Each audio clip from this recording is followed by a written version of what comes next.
예, 여러분 반갑습니다.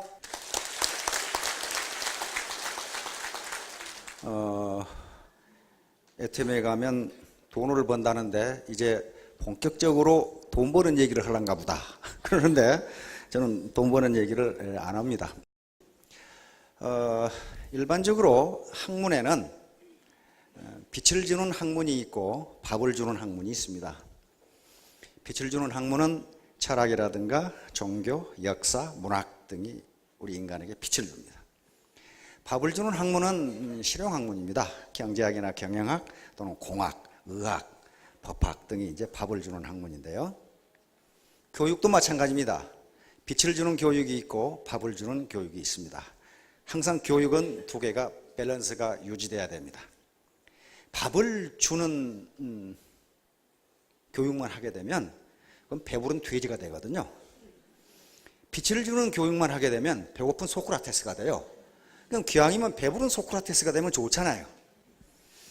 그래서 우리 애터미에서는 빛을 주는 교육과 밥을 주는 교육을 동시에 진행합니다.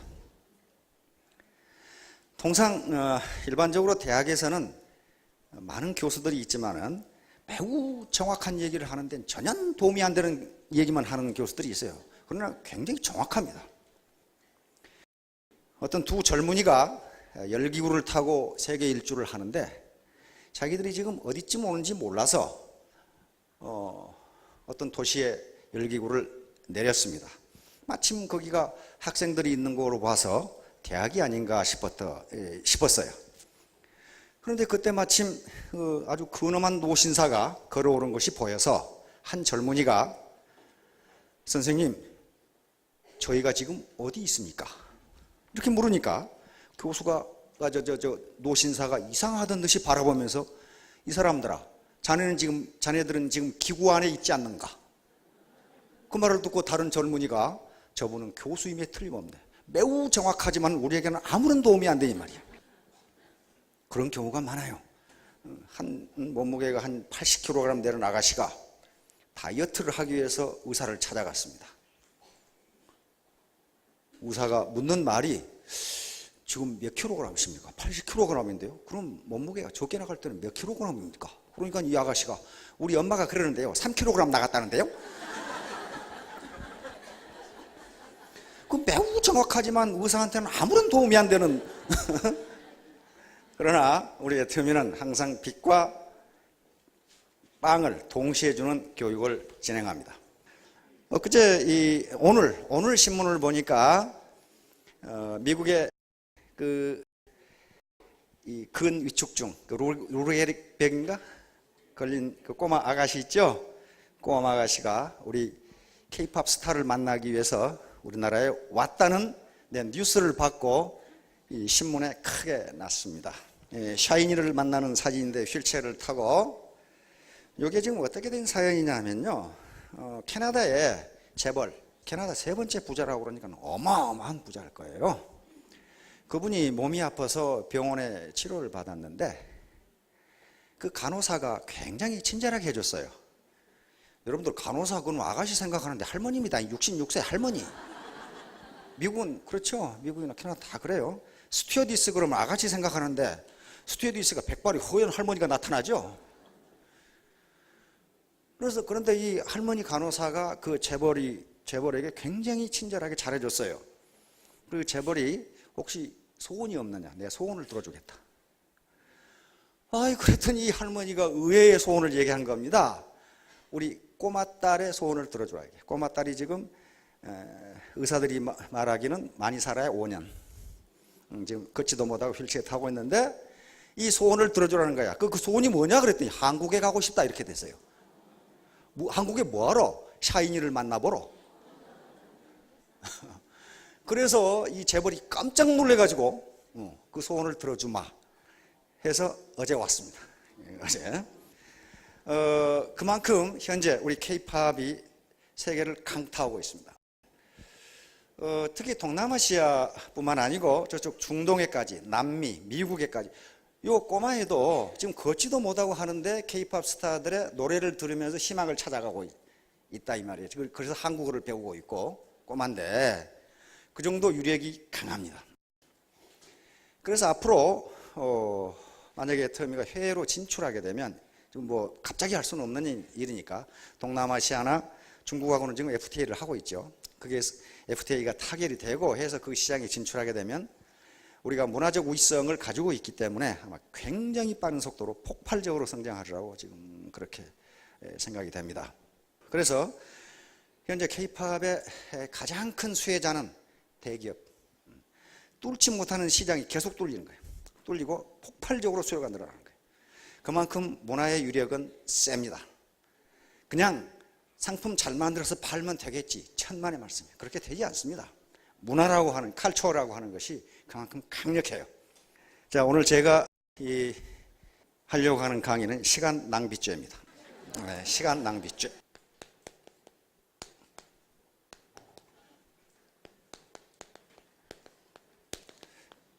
시간 낭비죄. 그러니까 요 강의는요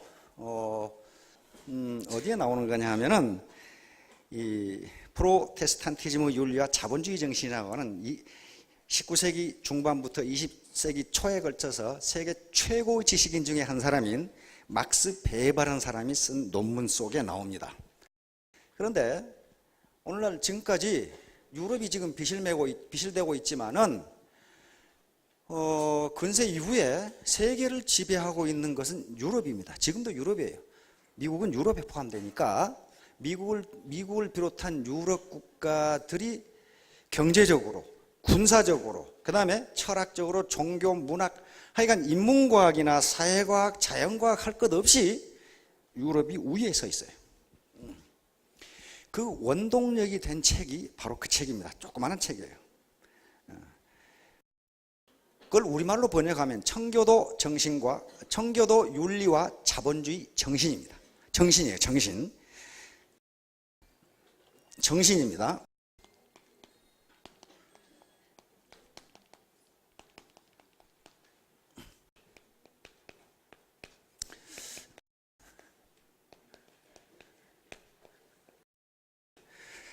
그러니까 여기에 자본주의 정신이 나온단 말이에요. 청교도, 이건 청교도입니다.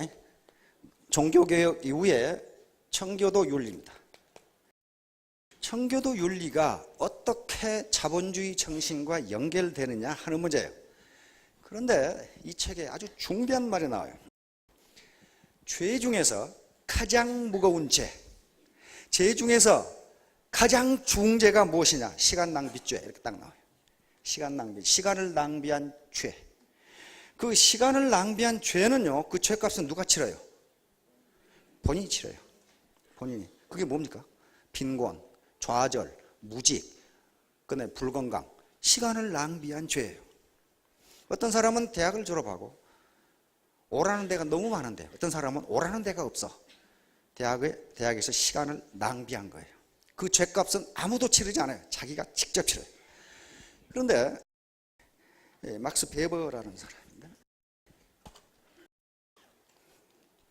막스 베버라는 인물인데 왜 시간을 낭비한 죄가 중죄 중에 중죄냐? 그것은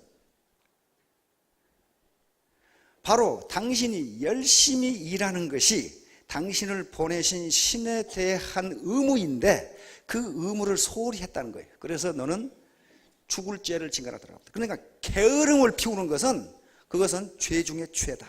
그런 얘기예요, 지금. 자, 시간을 낭비한 죄. 이건 죄 중에 죄인데, 이걸 어디서 인용을 했냐면은 영화 빠삐용에서 인용을 했습니다. 빠삐용 보셨죠? 프랑스어로 나비라는 뜻이라고 하는데, 그 주인공의 가슴에 나비 문신이 그려져 있었기 때문에 그걸 빠삐용이라고 불렀습니다. 그런데 그 빠삐용은 실제로 앙리 샬리일이라고 하는 사람의 자서전이에요. 실제 얘기입니다. 그 얘기가 1969년에 프랑스에서 자기 자서전을 펴냈는데 그것이 1973년에 영화로 만들어지면서 유명해졌어요. 그런데 그 주인공이 스티브 맥킨이라는 아주 근사한 배우입니다. 스티브 맥킨이 빠삐용 역을 맡았는데 젊어서 건달로 지내다가 살인죄로 감옥에 갇히게 됩니다. 근데 그 당시 프랑스가 세계적으로 식민지가 많죠. 남미 기아나라고 하는 섬에 감옥에 갇히게 되는데 이 사람은 자기가 살인을 저지르지 않았어. 건달로 지내다가 포주를 죽였다는 혐의로 갇혔는데 자기는 사람을 안 죽였다 이 말이야. 그러니까 자꾸 탈옥을 해. 탈옥을 하면 할수록 죄는 더 무거워지죠. 탈옥을 10번을 하다가 감옥에 또 갇혔어. 그래 독방 2년, 독방 5년 그런 식으로. 그래 자기는 억울한 거야. 이게 사람 안 죽였거든. 자기는 안 죽였어요. 그러다가 꿈을 꿉니다. 자다가 꿈을 꾸는데 재판을 받게 됩니다. 젊은 날 그 건달로 지냈기 때문에 네가 포주를 죽인 혐의를 받게 되고 지금 감옥살을 하는 것이다. 그러니까 너는 사형에 해당하는 죄를 저질렀다. 인생을 낭비한 죄라고 그랬어요. 인생을 낭비한 죄. 근데 인생이 뭡니까? 시간이에요. 시간. 80을 사신다고 하면은 몇 시간입니까? 약 70만 시간 돼요. 70만 시간. 그러면 이 70만 시간을 어떻게 쓰느냐에 따라서 인생이 좌우된다 그런 말이에요. 그러니까 우리가 한 시간을 보낸다고 하는 것은 70만 시간 저축한 생명 중에서 한 시간 생명을 꺼내 쓰는 거예요. 그만큼 생명이 지금 없어지는 거예요. 그러니까 한 시간을 헛되이 낭비하는 것은 생명을 낭비하는 것이도 여기서 인생을 낭비한 죄라 그랬어요. The crime of wasted life 그랬단 말이에요. 인생을 낭비한 죄. 그게 시간을 낭비한 죄예요. 그러니까 너는 지금 그 대가로 여기 감옥에 있는 것이다. 그러면 시간을 낭비했다. 따라서 이 시간이라고 하는 것이 시간을 어떻게 쓰느냐 하는 것이 바로 성공 여부, 한 국가, 한 개인, 한 가정, 한 기업의 성공 여부를 결정합니다.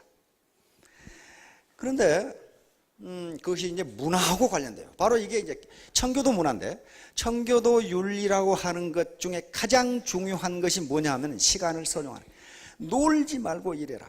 성경에 그런 말씀이 있죠. 일하지 않는 자 먹지도 말게 하라. 그거예요. 따라서 이 막스 베버의 책에 또 그 앞에 여러 이 청교도 윤리학자들의 책에 부자라고 해서 놀고 먹는 건 죄악이다 그렇게 돼 있어요. 아무리 부자지만은 네가 먹을 건 네가 일해라 그렇게 돼 있단 말이에요. 그러니까 근면할 수밖에 없고 그 문화가 정착이 되니까 청교도 문화가. 그래서 유럽이 그대로 일어납니다. 자, 그러니까 지금 현재 자신의 삶 또는 그 국가의 삶이 경제적으로 어렵고 여러 가지 어렵다면은 과거의 시간을 낭비한 거예요. 낭비한 겁니다. 몇 년 전에 하버드 대학에서 사무엘 헌팅턴이라고 하는 아주 세계적인 지식인이 지금 돌아가셨어요. 도대체 뭐가 경제 발전을 결정하느냐? 경제 발전이라는 게 무지무지 어려운데 어째서 부자 나라는 계속 더 성장하고 가난뱅이들은 계속 가난하고 왜 그러느냐? 그 원인이 뭐냐? 경제 성장의 원인이 뭐냐 하는 세미나를 세계 석학들이 모여서 2주간 한 적이 있습니다. 그걸 묶어서 책으로 나온 게 문화가 중요하다는 책이에요. 근데 그 결론이 뭐냐 하면은 경제 발전은 문화가 좌우한다. 그렇게 돼 있어요. 다시 말하면 그 나라가 가지고 있는 문화, 그 기업이 가지고 있는 문화, 그 가정이 가지고 있는 문화에 따라서 잘 살고 못 살고가 결정이 된다고 말이에요. 부지런하고 창의적이고 토의하고 공부하고 그 가정은 잘 살게 돼 있다. 지금 그런 얘기죠. 그게 문화예요. 그런데 그 책에 그 하버드 대학 그 세미나에 우리나라 한국 학자들은 한 사람도 참석을 안 했어요. 왜냐하면 그 초청해서 세계적인 학자들만 모였기 때문에 우리나라는 그 세계적인 학자가 없는가 봐. 그래서 저도 초청을 못 받았어요. 뭐 저는 세계적인 학자는 아니니까. 그런데 그 책에 헌팅턴이 서문을 썼는데 서문에가 딱 한국이 첫 글자로 나와요. 한국과 가나를 나는 1960년대 비교해 보고 어쩌면 두 나라가 이렇게 똑같은가? 산업구조, 생산력, GDP, 소득 다 똑같은데 20년이 지나고 난 1990년대, 30년이 지나고 난 90년대 초에 봤더니 한국은 세계 14대 경제대국이 되어 있는데 가나는 지금도 그 모양 긋고 있다. 그렇게 해놨어요. 이걸 뭘로 설명해야 되느냐? 이것은 문화라고 밖에는 설명할 방법이 없다. 그런 게 서문이 쭉 나와요. 근데 헌팅턴은 그 얘기를 그 책만 쓴 것이 아니라 이 양반이 글 쓴 데마다 그걸 써놨어요. 한국과 가나는. 가나 사람들은 기분 무지무지 나빴을 거예요. 맨날 이 양반이 한 군데만 쓰면 되지 말이지. 내가 여러 군데서 봤어요. 그냥만 그 글 써놓은 걸. 근데 우리 오바마 대통령께서는 자기 아버지 고향이 저 나라가 케냐잖아요. 이 양반은 연설만 하면 한국은 그렇게 했는데 케냐는 왜 그러냐 또 그래요 또. 왜냐면 가나를 비교하는 게 아니라 한국하고 케냐를 계속 비교해가지고 한국을 보라 이거야. 그런데 왜 케냐는 지금도 그 모양 그 꼴이냐고 자꾸 얘기를 해요. 그래서 제가 세계은행과 IMF에서 발표한 통계를 찾아봤습니다. 한국과 가나, 케냐가 어떻게 되는가. 1965년에 우리 국민소득이 106달러였어요.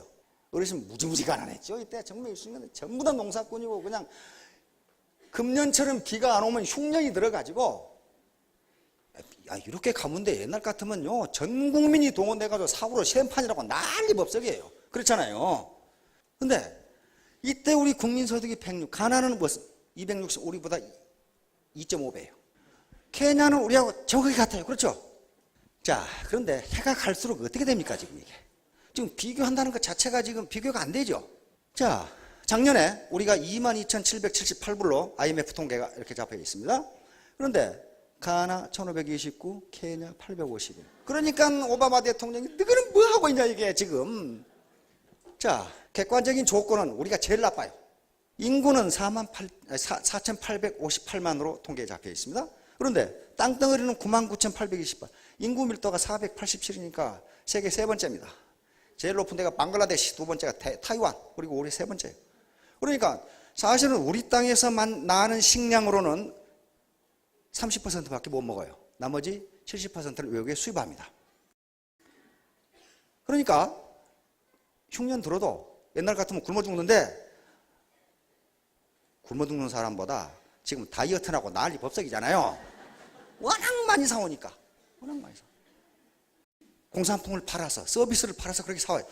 자, 그런데 가나, 우리 절반이죠, 인구가? 땅덩어리는 이거 봐요. 우리의 2.3배예요. 케냐는 땅덩어리가 우리의 6배예요. 거기다가 이 나라는요, 자원이 무지무지 많아요. 석유도 나고, 다이아몬드 나고 무지무지 나요. 그러니까 객관적인 환경적 요건은요, 우리가 제일 불리한데, 우리가 46년 동안에 우리 소득이 215배가 증가했더라고. 근데 두 나라는 5.8배, 8.1배 그런 것밖에 증가를 안 했어요. 그래서 헌팅턴은 이 차이를 뭘로 설명해야 되느냐? 자원이라든가 환경이라든가 인구라든가 그런 건 설명이 되지를 않는단 말이야 지금. 그럼 원조를 덜 해줬느냐? 선진국들이 아프리카에 원조 무지무지 해줬어요. 그런데 이게 밑빠진 독에 물 붓기야. 이걸 뭘로 설명해야 되냐? 헌팅턴 결론은 이것은 문화라고 밖에는 설명할 방법이 없다. 그러면서 가나가 또 기분 나쁘게 생각할까 봐 한국은 경제가 발전하고 성장할 수 있는 문화를 가지고 있지만 가나는 그렇지 않은 측면이 있다. 딱 일어났어요. 그러니까 한국은 그동안에 시간을 선용했고 두 나라는 시간을 낭비한 거예요. 그 시간을 낭비한 죄가 지금 빈곤이라는 함정에 빠진 거예요. 그러니까 모든 인간에게 가장 공평하게 주어진 게 시간인데 이 시간을 어떻게 활용하느냐에 따라 어떤 나라 또는 어떤 개인은 기적을 이뤄내고 어떤 나라나 어떤 가정, 어떤 개인은 절망에 빠진다. 그런 말이에요 지금. 시간은요 부자라고 해서 더 많이 주는 것도 아니고 가난한 사람에게 덜 주는 것도 아니에요. 똑같이 주는데 똑같이 주는 시간을 누가 더 효율적으로 생산성을 더 발전하냐에 따라서 결과가 달라진다. 지금 그런 얘기입니다. 지금 그래서 요 문화인데 요 문화가 뭐하고 관련되느냐 하면 전부 시간을 어떻게 활용하느냐. 필리핀에 가보셨으면 알겠지만은 도대체 젊은 애들이 학교에 가는 놈이 없어. 맨날 자빠져 놀아. 게을러 터져가지고 와 그놈들 무슨 부록구 싸는데 보니까 이건 거북이 계열 것 같아. 우리 같으면 신경질나서 그런가 한나절에 뚝딱 해치우는 것을 그러고 앉아 있어요. 뭐예요? 시간 낭비야. 시간 낭비. 학교에 가서 공부하고 운동하고 뭘 배우고 그럴 나이에 전부 놀고 있어. 전부 놀고 있어요. 그건 뭐예요? 절망적이라는 거예요. 절망적. 그 시간 낭비예요. 그 시간 낭비죄를 스스로 질 수밖에 없어요. 이거 보세요. 각 나라가 환경이 또 다 다르니까 뭐 환경 때문에 그렇다 이렇게 이야기할 수가 있는데 그렇지가 않다 이 말이에요. 미국 등 세계 각국에 이민한 한국인들 치고요 못 사는 사람이 없어요. 굉장히 열심히 일해요. 세계 각지의 중국인들 가는 곳마다 차이나타운 만들어 놓고 다 잘 살아요. 유대인들은 더 잘 살아요. 세계 가는 곳마다 더 잘 살아요. 그러면 그 지역에 있는 그 본토민보다 더 잘 살아, 이 사람들이 가가지고. 그렇죠? 그럼 환경 탓을 할 수가 없잖아요. 외부에서 굴러온 돌이 박힌 돌보다 더 잘 살아. 그럼 그들이 가지고 있는 문화가 그 토착 문화보다 바로 성장에 더 유리한 문화를 가지고 있다는 거예요. 미국에 있는 멕시칸, 스페니시 아프리카인들 굉장히 가난해요. 자, 그 다음에 북미, 즉 미국하고 캐나다하고 중남미 국가를 비교해 보면 미국과 캐나다는 세계 최고의 선진국입니다. 소득이 제일 많은, 가장 많은 국가 중에 하나예요. 그런데 북미나 중남미나 전부 다 이민 국가들입니다. 본토인들이 아니에요. 그렇죠? 저쪽 유럽에서 건너왔어요. 저쪽에 남미는 주로 이제 스페인 계통 그쪽으로 많이, 포르투갈 이쪽으로 넘어왔고, 그리고 이제 인디오들, 흑인들 잡아다가 뭐 노예로 했으니까 똑같아요. 인구 구성이 똑같아요. 똑같은데 어떻게 요 이민국가, 똑같은 이민국가인데 북미는 잘 살고 중남미는 지금도 헤매고 있느냐, 이런 문제예요. 자원 양쪽 다 많아요. 오히려 밑에 중남미가 자원이 더 많아요. 그런데 못 산단 말이야. 그래서 그 세미나에서 결론도 남미의 경제적 정체는 문화로밖에는 설명할 방법이 없다 그랬어요.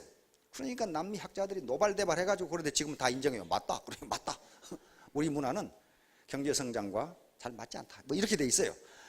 자, 일본과 독일 2차 대전 때 제일 많이 부서진 데가 두 나라예요. 그렇죠?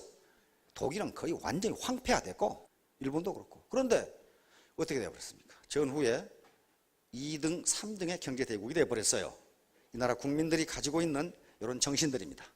근면, 준법정신, 장인정신, 기업가정신, 정직과 신용, 시장윤리와 신용, 이런 것들, 이런 문화가 그 동일한 시간을 생산성이 높게 만들어줬다, 그런 얘기예요. 지금 다른 이 두 나라가 자원이 많습니까? 우리하고 똑같아요. 자원 없어요. 전부 수입해야 돼. 그런데 이렇게 됐어요. 체제도 하나의 문화를 제약하는 요인으로 작용해요. 가장 전형적인 예가 우리하고 북한이에요. 민족 같지요, 역사 같지요, 마을 같지요. 오히려 자원은 저쪽이 많아요. 그렇지 않아요? 일제가 물러가면서 북한은 중공업지대, 중화학공업, 남쪽은 농업지대 이렇게 만들어가지고 해방 후에 전기를 어디서 갖다 썼어요? 북한에서 갖다 썼어요. 압록강 수풍발전선 있죠? 부정강 수력발전소 등등. 흥남해가 흥남 비료공장이 있었어요. 그렇죠? 남쪽에는 비료공장이 하나도 없어요.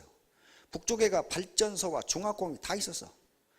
46년에 분당이 되면서 북한에서 남쪽으로 송전하는 전기를 끊어버렸어요. 그럼 어떻게 돼요? 전기의 92%를 상실합니다. 전기가 없어, 전기가. 그렇게 저쪽이 유리했어요. 유리했는데 지금 어때요? 거지 중에 상거지가 된 거죠. 그게 체제의 잘못이, 체제의 잘못이. 집단지성이 아니라 개별지성으로 이끌기 때문에 그래요. 자, 이게 자본주의 정신이에요. 이게 아주 무지무지하게 중요한데요. 그 막스 베베 조그마한 책이, 마르크스 들어보셨죠? 공산주의 이론. 마르크스는 공산주의 이론이라 안 그러고 자본주의 분석이에요. 자본론이에요. 그러니까 자본주의를 분석한 것은 자본주의 경제학자가 아니고요, 사회주의 경제학자 마르크스예요. 그런데 마르크스는 하부구조, 다시 말하면 물질, 생산 양식이란가 생산 질서, 이런 것이 우리 인간의 정신구조를 결정한다고 봤어요. 그러니까 자본주의 생산 질서가 생기면서 자본주의적 생각이 나타난다고 봤단 말이에요. 그런데 막스 베버라는 사람이 연구를 해보니까, 조사를 해보니까 어떤 현상이 빚어졌냐면요, 당시 이 16세기에 루터에 의한 종교개혁이 있은 후에 프로테스탄트, 다시 말해 신교도, 청교도가 생겼죠. 그런데 청교도가 사는 도시와, 청교도들이 많은 사는 도시와 마을, 그리고 구교도들이 많이 사는 도시와 마을을 조사해 봤는데 어느 하나의 예도 없이 청교도들이 많이 사는 도시가 훨씬 잘 살아요. 훨씬 잘 살아. 이게 뭐냐, 이게 어떻게 된 거냐. 그래서 나온 책이 그 논문인데, 그것은 막스 베버가 발견한 것은 자본주의 경제 질서가 생기기 전에 자본주의 정신이 먼저 생겼다는 거예요. 그 정신에 따라서 자본주의 체제를 구축했다는 거예요. 그러니까 마르크스처럼 물질이 정신을 지배하는 것이 아니고 정신이 물질을 지배한다. 그걸 실증적으로 밝혀낸 거예요.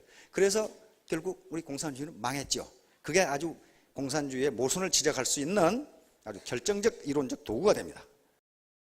그러니까 이 자본주의 정신이 뭐냐 이게. 자본주의 정신이 바로 청교도 윤리예요. 부자가 되고 잘 살려면은 그냥 아무렇게나 해서 되는 것이 아니고 그 경제활동 밑바닥에 어떤 윤리가 있어야 됩니다. 윤리 도덕이 깔리지 않으면 그건 절대로 잘 살 수 없다. 그런 얘기예요 지금. 근데 서구가 이렇게 지금 세계를 지배하고 있는 것이 이 자본주의 정신이에요. 다시 말하면 그 자본주의 정신이 뭐냐 하면은 청교도 정신입니다. 자, 이제 먼저 아담 스미스부터. 아담 스미스는 잘 아실 겁니다. 국부론, 도덕감정론이라는 책으로 유명한데 여기서 바로 자유시장경제, 자본주의 시장경제의 이론적 그리고 사상적 배경을 명확하게 밝혔어요.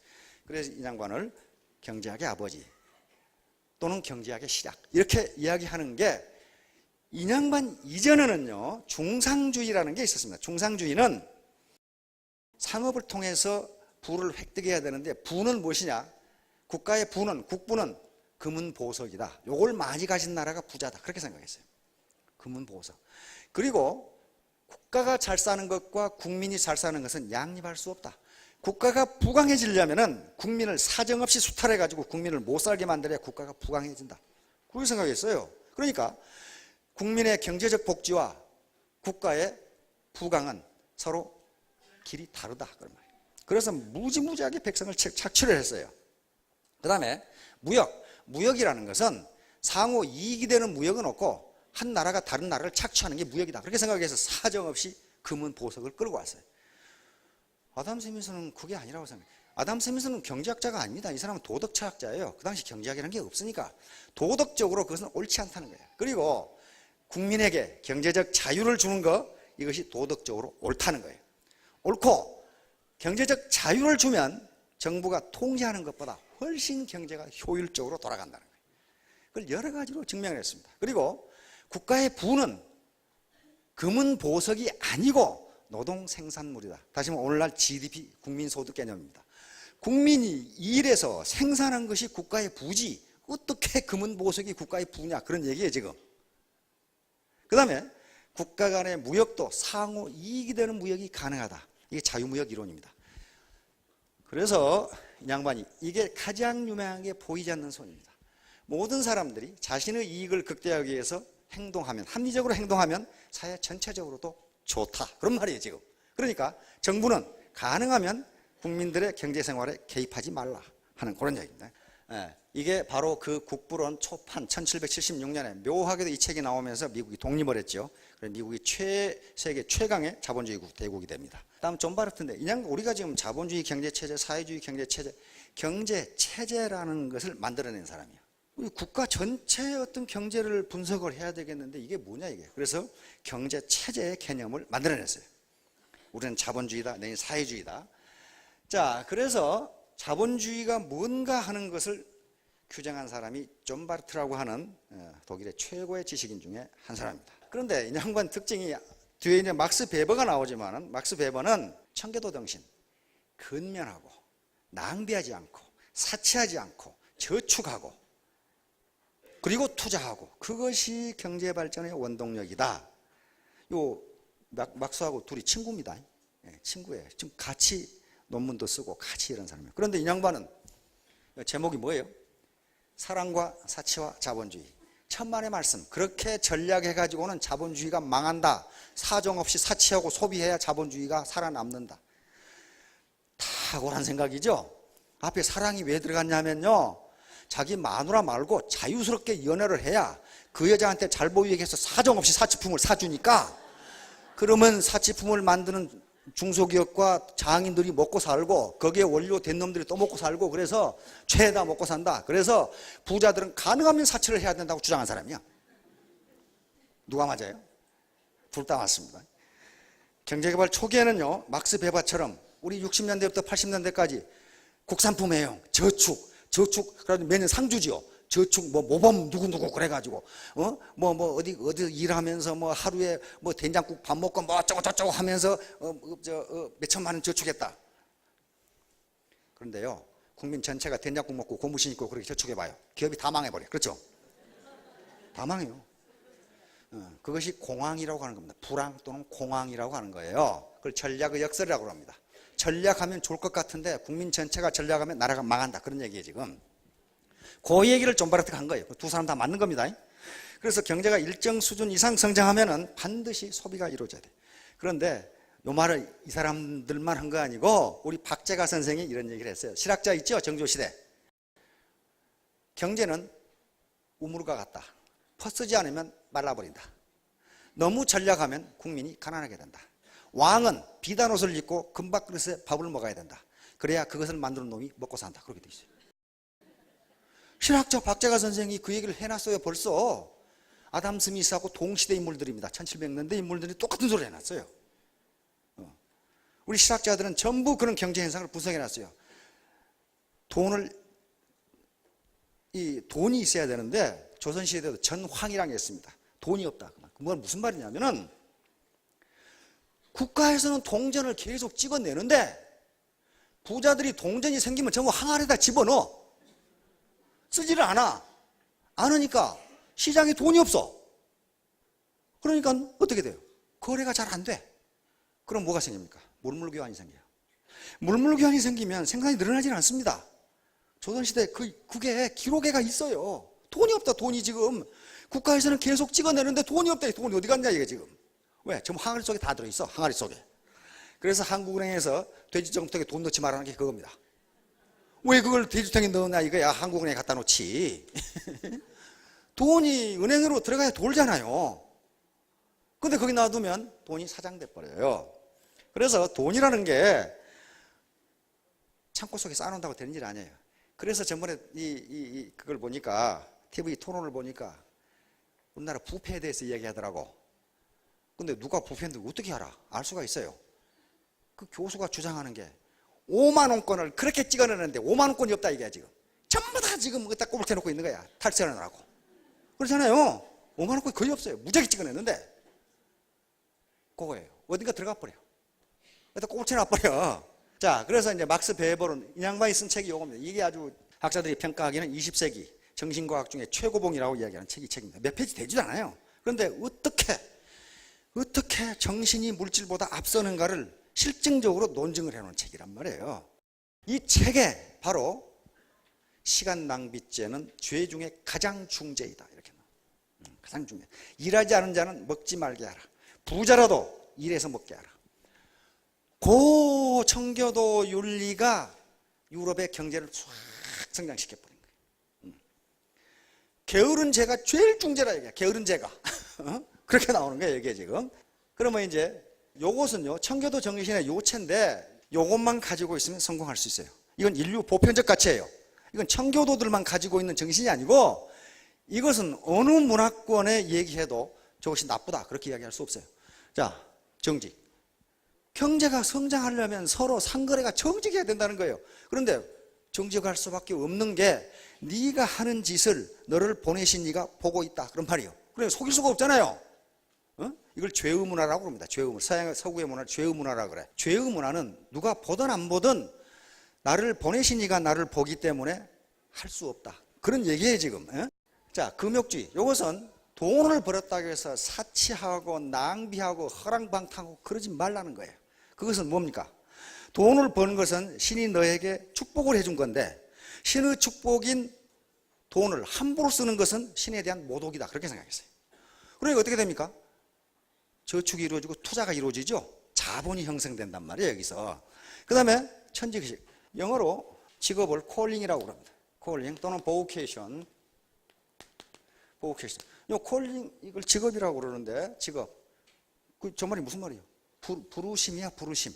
부르심. 보케이션도 보이스에서 왔으니까 저것도 부르심이에요. 그러니까 내가 지금 애터미 사업을 하는 것은 내가 하고 싶어 한 것이 아니라 나를 보내신 이가 네 직업은 이거라고 지정해 준다는 거예요.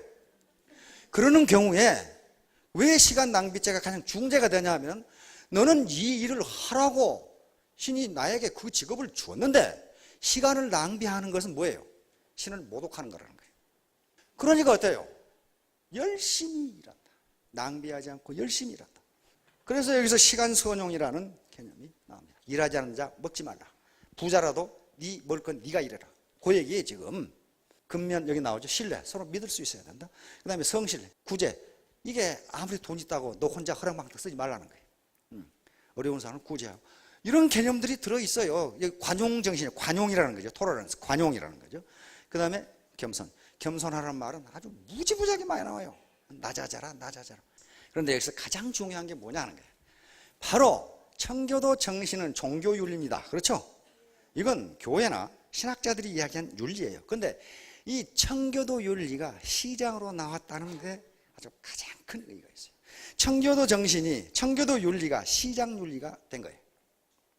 이게 어마어마한 거예요. 이건 그냥 만들어낸 윤리 가지고는 그렇게 되질 않습니다. 우리도 효도라고 하는 굉장히 혁이사학적 가치를 가지고 있었어요. 그런데 그것이 가정 내의 윤리로 끝나버렸어요. 그것이 시장으로 나오지를 못했어. 그래서 지금까지 우리가 많이 헤맸던 겁니다. 만약에 효도라고 하는 윤리가 시장으로 나왔으면 어떻게 되겠어요? 자기 할머니, 자기 어머니, 자기 부모들이 자실 물건에다가 이상한 걸 넣을 수가 없죠. 그건 불효가 되거든. 그렇죠? 남을 속이는 것은 신을 속이는 것이 된다. 그러면 우리가 만약에 효도라는 윤리가 시장 윤리로 나왔더라면은 지금처럼 불량품을 만들지 않는다. 남을 속이지 않는다. 자기 할아버지, 할머니, 삼촌을 속입니까? 안 속이는 거. 속이면 그건 아주 이상한 놈이죠. 죽을 죄를 지는 거죠. 그러나 지금 차츰차츰 우리가 선진국으로 지금 가야 되는데, 그래서 21세기에 현재를 사는 우리 대한민국 국민에게 큰 두 가지 과제가 있습니다. 두 가지 과제가 뭐냐 하면은 우리 대한민국의 선진화와 그리고 또 하나는 통일이에요. 두 가지예요. 선진화와 통일. 근데 두 개 다 아주 무지무지하게 어려워. 어떻게 선진화할 것이냐? 선진화해야 되거든요. 어떤 고차원의 윤리가 시장으로 나와야 되고, 그리고 북한을 포용할 수 있는 힘과 그 다음에 도덕성이 있어야 된단 말이에요. 두 가지 외에 또 뭐 더 큰 게 있어요? 선진화와 통일. 그게 이루어지면 우리는 아마 강성한 국가가 될 겁니다. 자, 그 다음에 시간은 생명이고 인생이다. 80년을 산다고 하면 70만 시간인데 하루 24시간 중에 12시간 일한다고 합시다. 그럼 35만 시간밖에 안 남아요. 그렇죠? 12시간 일하면 이것을 어떻게 쓰느냐, 어떻게 효율적으로 쓰냐에 따라서 결정된다. 시간은 생명이니까 1시간 잘못 쓰면 1시간 생명을 그냥 낭비해버린 것이 된다. 그리고 시간은 만인평등입니다. 누가 똑같이 주어져요. 젊은 사람이건 나이 든 분이건 부자건 가난한 사람이건. 시간은 외적으로 주어진 것이고 내 마음의 결의야, 결심이야. 내가 어떻게 살아야 되겠다고 생각하느냐. 요게 두 가지가 합해지면서 시간의 생산성이 나오는 거죠. 자, 시간 낭비죄가 여기 나옵니다. 이 양반이 처음에 얘기했어요. 리처드 벅스터라는 이 양반이 청교도 윤리의 대표적인 인물인데 바로 시간을 낭비하는 것이 인간의 죄 중에서 가장 중죄다 하는 이것을 막스 베버가 인용한 겁니다. 자, 이게 이제 파피용에서 이걸 인용을 한 겁니다. 이게 앙리 살리에라는 프랑스 사람인데 이 책이 1969년에 나왔는데 이걸 73년에 스티브 맥킨이 주인공이 되면서 영화로 만들어지면서 유명해집니다. 자, 이게 포스터입니다. 이건 지금 파피용이 맨 마지막 악마의 섬에서 탈출하는 광경입니다. 자유를 찾아서 탈출합니다. 자, 이게 감옥이고 여기서 이렇게 잠자다가 이제 꿈을 꿉니다. 그런데 아주 인상적인 장면이 몇 개 있어요. 탈옥을 하려면 어떻게 해야 됩니까? 힘이 있어야 돼. 체력이 딸려, 체력. 그래서 이 장면은요, 기어다니는 바퀴와 지네를 잡아먹는 광경입니다. 그 다음에 독방에 갇혀 있으니 체력이 딸리죠. 예, 운동하는 장면입니다. 이 정도 의지는 있어야 돼요. 이 정도. 결국 탈출에 성공했어요. 그래서 자서전을 쓴 겁니다. 나비처럼 탈출을 했어요. 거의 70대가 다 탈출했어요. 스티브 맥킨이 파피용 역으로 나온 아주 멋있는 신사죠. 여기에서 인생을 낭비한 죄, 너는 그 사형에 해당한다. 그래서 저희가 인정을 하죠. 나는 인생을 낭비했다. guilty, 유죄다. 라고 인정을 합니다. 그러면 시간을 어떻게 할 거냐? 아이젠하워 법칙을 말씀드리겠습니다. 아이젠하워는 미국의 대통령입니다. 그렇죠? 그런데 이 양반은 하도 복잡한 일을 많이 했기 때문에 어떻게 하면 이 일을 효율적으로 해낼 수 있을까 하는 걸 자기가 생각을 했고, 이것이 아이젠하워 법칙이 됐고, 지금은 거의 모든 시간관리 책에서 이걸 소개합니다. 이렇게 알아. 간단합니다. 왜 일하는 만큼 성과가 안 나느냐? 그야 시간을 낭비하기 때문에 그래요. 여기서 지금까지 게으르게 살아오신 분 아마 한 분도 안 계실 거예요. 정말 밤부터 저녁까지 그냥 무지 뼈 빠지게 일했는데 사는 게 이 모양 이 꼴이다. 그건 뭐예요? 시간 낭비. 열심히 일한다고 생산성이 있는 게 아닙니다. 뭘 열심히 하느냐? 쓸데없는 일을 열심히 하면 체력만 딸리지 소득이 오르질 않아요. 이게 뭐 아무것도 아닌데 이걸 실천하는 게 어려워요. 이 양반은 자기가 하는 일이 하도 복잡하니까.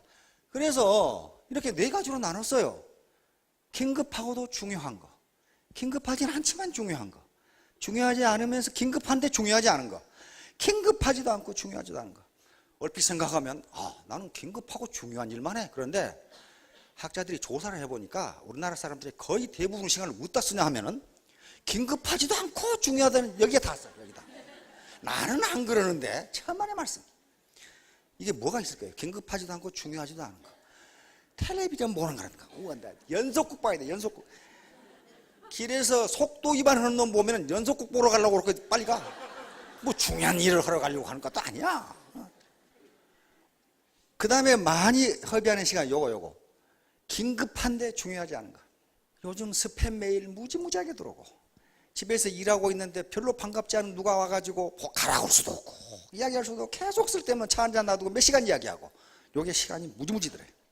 일반적으로 학자들은 뭘 권하냐 하면은 요것에 시간을 많이 쓰라는 거예요. 긴급하지는 않은데 중요한 일이 있다. 예를 들면 내 건강관리를 하는 거. 지금 오늘 내가 병원에 안 가도 당장 죽는 건 아니에요. 그러나 건강 체크를 하고 미리미리 체크하는 것은 무지무지 중요합니다. 부모님한테 전화하고 뭐 하는 거. 오늘 부모님한테 전화 안 한다고 해서 무슨 부모 자식 간이 끊어지거나 그런 건 없습니다. 그러나 중요한 일이에요. 그렇죠? 긴급하지는 않지만 중요해요.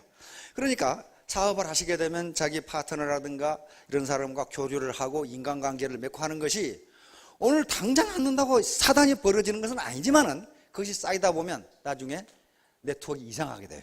인간관계가 이상하게 된다고. 자, 공부를 한다든가 하는 것도 오늘 무슨 책을 읽는다? 급하지 않아요. 내일 읽어도 돼. 그러나 계속 미루다 보면 자기 잠재력이 성장을 하지 않아요. 시간을 낭비하는 것이 된다고요. 자, 그래서 이게 긴급하고 중요한 일은 우리가 얼마든지 알 수 있어요. 내가 사업을 하는데 거래처하고 무슨 문제가 생겼다. 이건 긴급하고 중요한 얘기예요, 지금. 우리 파트너가 자동차를 타고 가다 자동차가 교통사고가 났다. 이건 긴급하고도 중요한 문제예요, 지금. 그럼 빨리빨리 처리해요. 그 다음에 지금 오늘 5시까지 결제일이 마감이다. 이거 해야 되죠. 상사가 오늘 5시까지 뭐 기한을 해서 올리라고 한다. 그거 해내야 되죠. 긴급하고도 중요한 일이에요. 그거 안 하면은 인사고과가 형편없이 될 거예요. 이건 긴급하고도 중요한 일은요, 금방 알아. 금방 알죠. 이거 해내야 되겠구나. 그러나 긴급하지 않은데 중요한 일은 잘 몰라. 안 해. 이거 다음에 하지 뭐. 그런 식으로. 아이젠하워는 책상도 이렇게 정리했어요.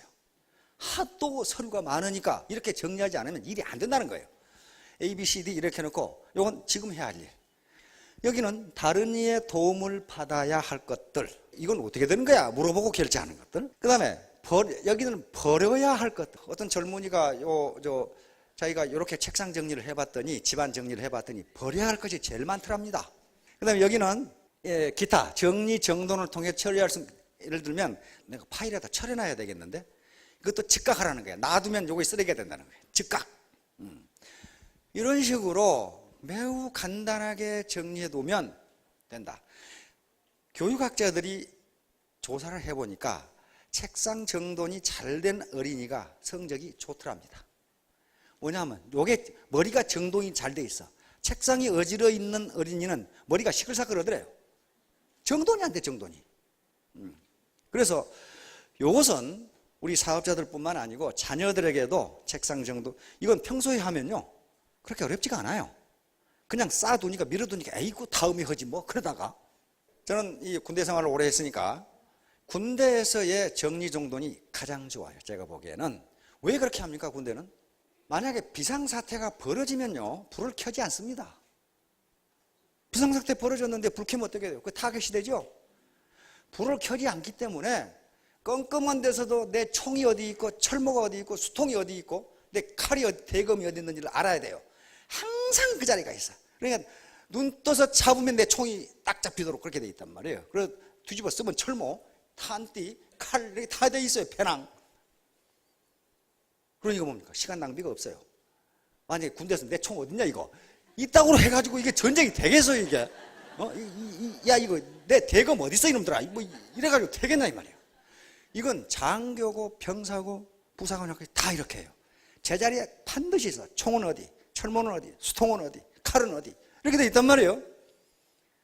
자, 그래서 이 톰 피터슨은 이렇게 얘기를 했는데 요것만 낭비를 해도요 기업 주의 입장에서 어떻게 됩니까? 사원들 일명이 25분, 30분만 낭비를 해도 10,000명의 사원을 거느리고 있는 그 양반은 하루에 5,000시간 쏘려보는 거예요. 30분만 해도. 그렇잖아요. 여기서 생산성이 떨어져요. 그러니까 제자리에 꼭 그 자리에 있어야 하는 부분이 있고 반드시 거기에 있어야 된다. 그 얘기에 지금 요건 자이베르트는 세계적인 독일 사람인데 세계적인 시간관리 학자입니다. 물건을 꺼냈으면 제자리에 다시 갖다 놓는다. 이거 못하는, 이거 어려워서 못하는 분이 있어요. 하기 싫어 못해. 아이고 다음에 갖다 주지. 그래가지고 잊어버리고 어디다 둔지를 모르겠어 그것을. 열었으면 닫아둔다. 이거 못하는 사람이 있겠냐고. 근데 이게 시간을 절약해 준다. 시간 낭비를 막아준다는 거예요. 떨어뜨렸으면 다시 줍는다. 밑으로 내려놨으면 다시 걸어둔다. 살 것이 있으면 즉시 써놓는다. 그 다음에 수리할 것이 있으면 일주일 안에 해놓는다. 요게 아무것도 아닌 것 같은데요. 시간을 엄청나게 절약해 줍니다. 엄청나게 절약해 줘요. 자, 이제 고난 임파워먼트인데 요것도 시간을 절약하는 방법입니다. 모든 일을 자기 혼자서 하려고 하지 말고 파트너, 스폰서하고 논의해서 하라는 거예요. 이게 논의해서 하라는 거예요. 이게 모든 일을 어떻게 혼자서 다 합니까? 일반적으로 기업의 경영주가 내가 없으면 일이 안 돼. 그런 사람은요 얼마 못 가서 거기 망합니다. 지가 다 했다는 거거든. 부하의 일은 부하에게 줘야 돼요. 그래서 아이젠하워 장군이 유명해진 겁니다. 아이젠하워 장군이 미국 대통령이 됐을 때 역사학자들은 아마 미국 역사상 가장 무능한 대통령이 될 것이다 그렇게 생각했어요. 그러나 지금은 가장 위대한 대통령 중에 한 사람으로 보고 있어요. 이 양반은 참모들이 서류를 가져오면 그 읽지를 않아요. 그러면서 그냥 사인하고 뭔 얘기하냐, 골프 얘기해. 자네 어째 몇 다쳤어? 뭐 이런 것만 한단 말이에요. 대통령이 돼가지고도 골프를 워낙 좋아해서, 근데 골프를 잘 치는 건 아닙니다. 골프를 워낙 좋아해가지고 근무 시간에 골프를 치다 기자들한테 걸렸어요. 그래가지고 욕을 바가지로 얻어먹었어. 어떻게 대통령이 말이야 근무 시간에 골프 치고 있냐 이거야. 그런데 아이젠하워 장군은 당당하게 얘기했습니다. 나는 미 합중국의 대통령이 해야 할 일이 두 가지라고 생각한다. 그 이상은 해서는 안 된다. 뭐냐? 하나는 어떤 직책에 누가 가장 적합한 인물인가를 찾아서 그 자리에 앉히는 일, 그리고 그 사람을 믿어주는 일, 그거죠.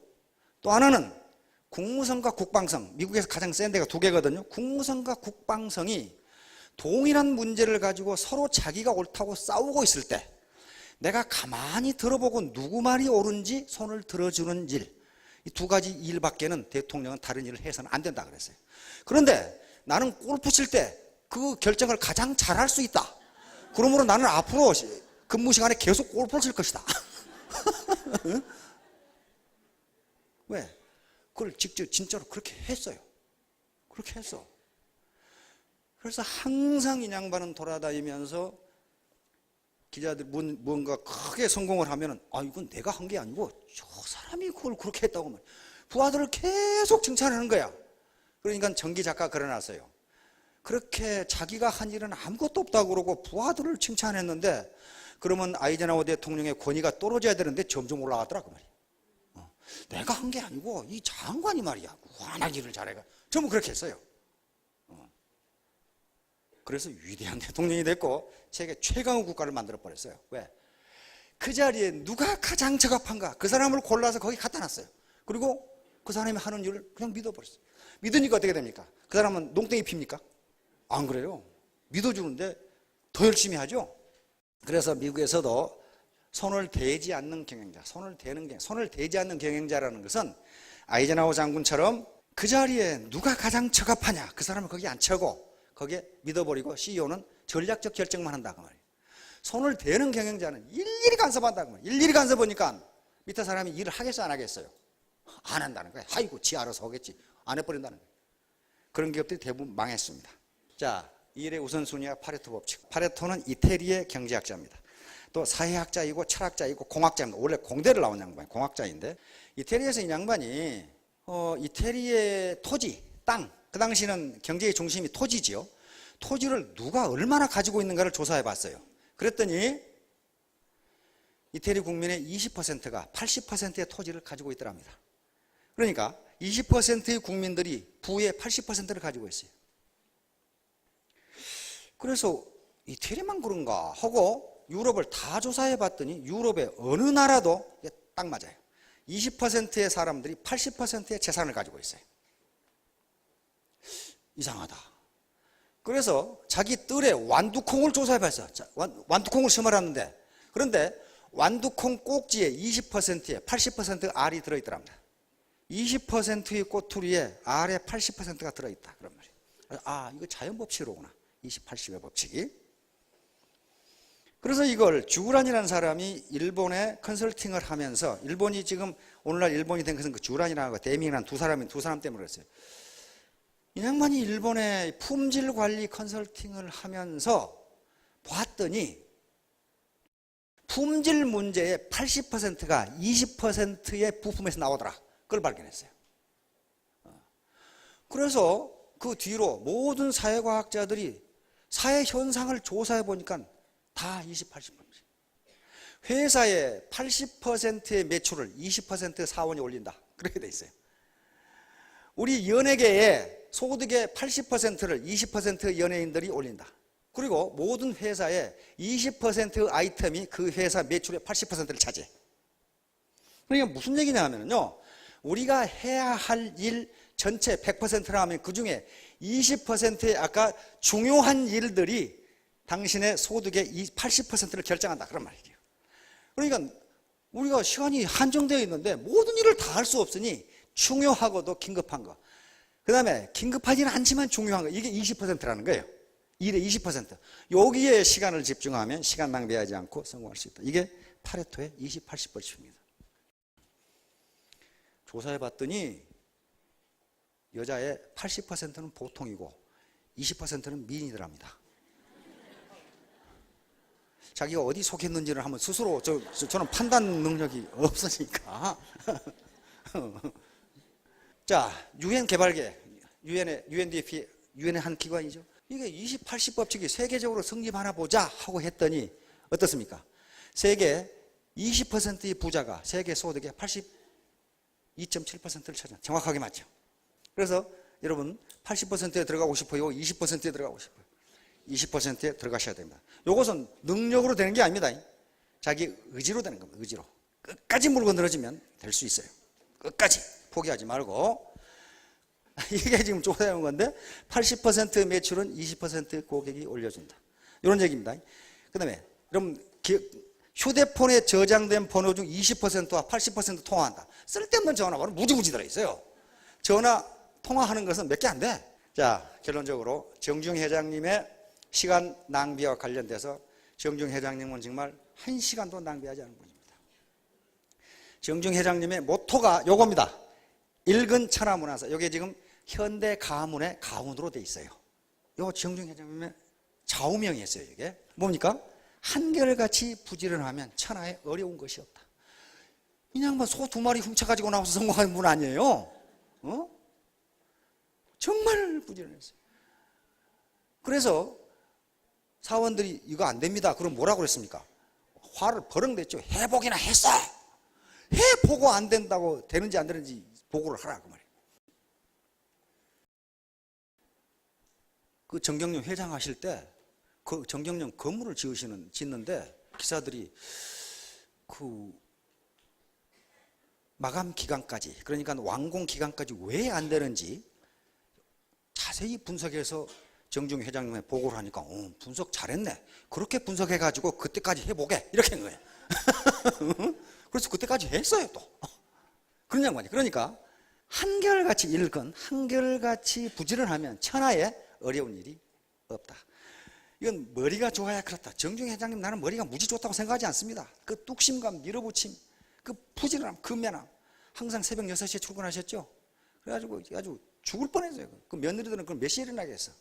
이 양반이 6시에 출근하셔야 되니까 새벽에 일어나서 밥을 지어서 드려야 되니까. 그래서 이것이 현대 가문의 지금 가훈이 됩니다. 그 다음에 진인사 대천명. 네가 할 일을 다 하고 인간으로서 할 일을 다 하고 운이 있느니 없느니 그따구 소리 하라. 지금 그 말이에요. 맨뭐 분석해가지고 운이 있느니 없느니 그런 소리 하지 말아요. 네가 할 일을 다 했느냐. 요게 시간을 낭비하는 거예요. 반드시 기억하시기 바랍니다. 일근 천하무난사. 부지런하면 천하에 어려운 일이 없다. 게으르니까 문제가 생겨요. 게으르니까. 서양 속담은 경언 여기 있죠. 하늘은 스스로 돕는 자를 돕는다. 자기 자신을 자기가 안 돕는데 내가 지금 성공하려고 부지런하게 일을 하지 않는데 누가 나를 부자로 만들어주냐. 하늘이 나를 부자로 만들어주냐 말이에요. 네? 배가 침몰하는데 선장이 고함을 질렀어요. 혹시 여기 기도하시는 목사님 없으니까. 목사님이 내가 목사입니다. 아 그래요. 목사님은 계속 기도하시고 나머지는 탈출.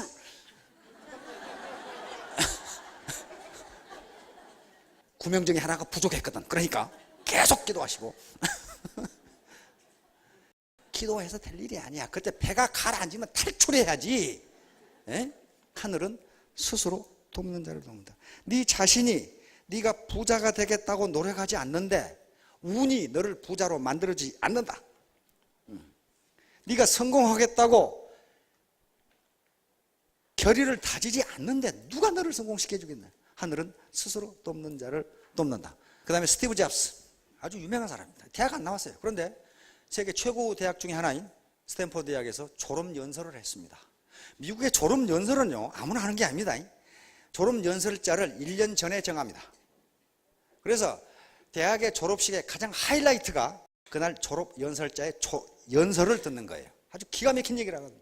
스탠퍼드 대학 마지막 졸업연설 이 말을 하죠. Stay hungry, stay foolish.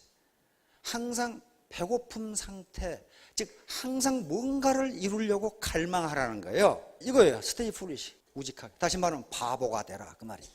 Stay clever 그러지 않았어요. 그렇죠? 영악하게 행동하라. Stay foolish. 다시 말하면 네가 다 안다고 설치지 말라는 거야. 항상 듣고 배우는 자세로 임해라. 겸손하라 그 말. 겸손하지 않으면 자기가 바보처럼 행동하지 않아요. 지가 똑똑한 놈처럼 행동한 놈 치고 똑똑한 놈 한 놈도 없더라 그 말이거든요. 지금 아이젠하워 장군이 어렸을 때 얘기입니다. 형제가 많았어요. 아이젠하워 장군이 말이 없고 바보처럼 보였는데 바보가 아니야. 그냥 바보가 어떻게 대통령이 됩니까? 동네 아이들이 바보라고 놀리는데 어떻게 놀렸느냐. 미국 돈에 10센트짜리가 있고 5센트짜리가 있죠. 니클이 있고 다임이 있고 그런단 말이에요. 그런데 5센트짜리가 더 크고 빛이 반짝반짝해요. 그러면 아이젠하워를 어떻게 놀렸냐 하면 5센트하고 큰 5센트하고 작은 10센트하고 놔두고 하나 집어가라. 그러면 아이젠하워는 항상 크고 빛이 번쩍번쩍 나는 5센트를 집어갔어요. 다임을. 그러니까 아이들이 껄껄거리며 저 바보 작지만 저게도 가치가 2배나 되는데, 근데 항상 아이젠하워는 5센트만 집어. 동네 할아버지가 하도 안 됐었어요. 얘야 이게 작지만은 가치가 2배란다. 그러니까 아이젠하워가 하는 대답이 저도 알아요. 그런데 그걸 집으면 다시는 그 돈놀이를 안 해요. 그러면 내가 못 벌잖아요. 누가 바보예요? 누가 바보냐고 지금. 그러니까 자기가 똑똑한 놈이라고 생각한 놈은 진짜 바보예요 그럼. 그래서 스테이 풀리시 그런 거예요. 항상 남의 말을 듣고 겸손하라. 겸손하지 않으면 자기가 풀리시처럼 행동하지 않아요. 자기가 클레버처럼 행동하면은 성공하지 못한다 그런 말. 그래서 여시구 함께 더불어 갈 여자입니다. 때시 함께 굳자 나갈 진짜입니다. 그러니까 네트워크 마케팅은 혼자 성공 못합니다. 여시구진하는 시대의 흐름에 맞춰서 함께 전진하자 그 말이에요. 함께. 나 혼자가 아니고 함께 전진하자. 시대의 흐름에 맞춘다는 건 뭡니까? 옛날 캐캐묵은 농경시대나 산업화 시대 패러다임 말고 지금 지식정보화 시대를 넘어서 창조 시대로 넘어가는데 이 시대에 맞는 사고 구조. 내가 왕년에 그건 찾지 마시고 내가 현재와 미래에 어떻게 살 것인가를 요것에 중점을 두시고 여시구자 함께 전진하자. 이 양반 말은요 자기 체험에서 나온 말이기 때문에 책상머리에 나온 얘기가 아닙니다. 이 양반은 학교라고는 초등학교 3개월 다닌 것밖에 없어요. 그런데 무지 정말 시간을 아주. 이 양반 자서전을 읽어보면 어떻게 인간이 이렇게 일을 할 수 있냐 하는 정도로 일을 했어요. 그래서 성공한 거예요. 무엇 때문에? 자기 어머니를 실망시켜주지 않으려고. 목적은 그거예요. 자기 어머니를 실망시켜드리지 않으려고. 자기 담임 선생이 나는 내가 교사 생활하면서 이렇게 대가리가 나쁜 놈 처음 봤다고 그랬거든. 그런데 어머니가 그걸 항의를 했어. 난 우리 아들을 그렇게 생각하지 않는다. 우리 아들은 굉장한 능력을 가지고 있다. 그 말을 듣고 에디슨이 거기다 썼어요. 나는 평생 실망시켜드려서는 안 될 분을 갖게 되었다. 이렇게 딱 써놨어요. 자기 편을 들어줬거든. 엄마가 바보라고 그랬는데 뭐 때문에 바보라고 그랬느냐. 계란 품고 앉아있고 그랬죠. 자기도 병아리 깐다고 계란 품고 앉아있고, 그 다음에 그 선생님이 목사님이었는데 물과 불은 반대다. 그러니까 에디슨이 항의를 했어요. 뜨거운 물도 뜨겁고 불도 뜨거운데 왜 반대냐 말이야. 똑같지. 그러니까 이 선생님 화를 내가지고 나 이렇게 대가리 나쁜 놈 처음 봤다고 그랬거든. 그런데 어머니가 그렇지 않다. 나는 우리 아들을 그렇게 생각하지 않는다. 그러니까 거기서 평생 에디슨은 자기 어머니를 실망시켜드리지 않으려고 뼈 빠지게 일했어요. 그래서 1009가지라는 발명품을 만들어냅니다. 자, 시간은 인간이 가지고 있는 유일한 자본이다. 그리고 그것은 절대로 낭비하거나 함부로 허비해서는 안 되는 것이다. 자기가 그렇게 했습니다. 그래서 자기 친구들이 골프를 칠 때도 이 사람은 골프를 안 쳤어요. 골프를 안 치고 뭐 했느냐? 운동을 해야 되죠. 자기 실험실 탁자를 돌아다니면서 나는 운동했다. 그렇게 돼 있어요. 운동했다. 나는 하루에 5시간 이상 잔 적이 없다. 그렇게 일을 했어요. 혼자. 그러니까 오늘 제목이 시간 낭비죄인데, 시간을 낭비하면요, 그 죄값은 자기가 치르는 겁니다. 자기 가족이 치르는 거고 그 국가가 치르는 거예요. 누가 대신 해주는 게 아니에요. 그렇다면 모든 사람에게 똑같이 주어진 시간인데 아이젠하워 장군처럼 중요하고도 긴급한 것, 그 다음에 긴급하지는 않지만 중요한 일, 이게 전체 우리가 해야 할 일의 20%밖에 안 되니까 이건 누구든지 다 할 수 있다 이 말이에요. 그런데 문제는 뭐가 중요하고 긴급하지는 않지만 중요한 일인가 하는 건 누가 판단할 수밖에 없어요. 자기가 판단할 수밖에 없어요. 왜? 누가 안 가르쳐줘요. 왜? 자기가 판단해야 돼. 이게 나한테 중요한가? 이건 자기가 판단해야지. 그건 당신에게 중요해. 그걸 누가 가르쳐 주겠어요. 그래서 그런 걸 판단해서 하여간 끝까지 버텨가지고 모든 분들이 성공하시기 바랍니다. 네, 감사합니다.